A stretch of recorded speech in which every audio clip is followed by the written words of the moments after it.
21 মে দ্বিতীয় ধাপে ষষ্ঠ উপজেলা পরিষদ নির্বাচনের প্রচারণায় ব্যস্ত সময় পার করছেন প্রার্থীরা।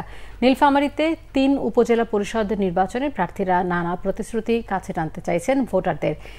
একে অপরের সমর্থকদের হুমকি ধামকি দেওয়ার অভিযোগও করেছেন তারা।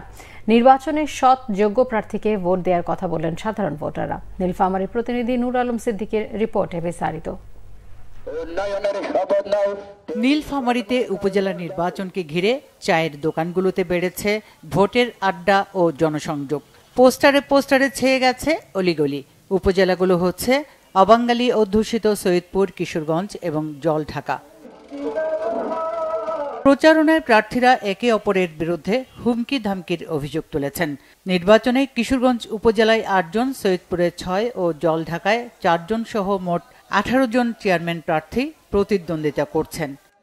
আমি পরিবর্তনের যে আগুনের স্ফুলিঙ্গ সেটা জ্বালাতে চাই, যাতে আমরা পরিবর্তনের যে কঠিন চ্যালেঞ্জগুলো সেগুলোকে চিহ্নিত করে সুযোগগুলোকে কাজে লাগিয়ে আমরা সৈয়দপুরকে সামনে নিয়ে যেতে পারি।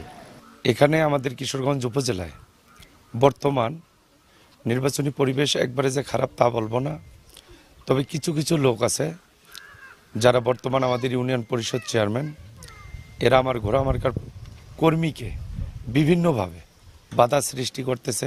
যে আমি যদি নির্বাচিত হই তাহলে আমি সরকারের সর্বোচ্চ মহলে গিয়ে আমি এই যেগুলো সমস্যায় জর্জরিত রাস্তাঘাট, শিল্প কারখানা এই ব্যাপারগুলোকে নিয়ে আমি আবদার জানিয়ে আমি এগুলো কিন্তু আনতে সক্ষমতা অর্জন করব। সৎ ও যোগ্য প্রার্থীকে ভোট দিয়ে নির্বাচিত করতে চান ভোটাররা। তবে সুষ্ঠু, নিরপেক্ষ ও শান্তিপূর্ণ নির্বাচন অনুষ্ঠানের দাবি তাদের।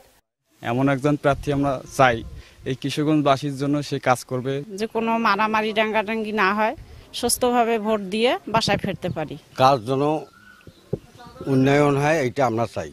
নির্বাচনকে অবাধ, সুষ্ঠু ও নিরপেক্ষ করতে সব ধরনের প্রস্তুতি নেওয়া হয়েছে বলে জানান রিটার্নিং কর্মকর্তা। এখন পর্যন্ত আমরা কোনো অপ্রীতিকর ঘটনার খবর পাইনি। প্রার্থীরা উৎসব মুখরভাবেই তাদের প্রচারণা চালাচ্ছে। আশা করছি যে আমরা 21 তারিখে একটি অবাধ, সুষ্ঠু এবং নিরপেক্ষ নির্বাচন উপহার দিতে পারব। ষষ্ঠ উপজেলা পরিষদ নির্বাচনের দ্বিতীয় ধাপে নীলফামারী 3 উপজেলায় আগামী 21 মে 288টি কেন্দ্রে ভোট হবে।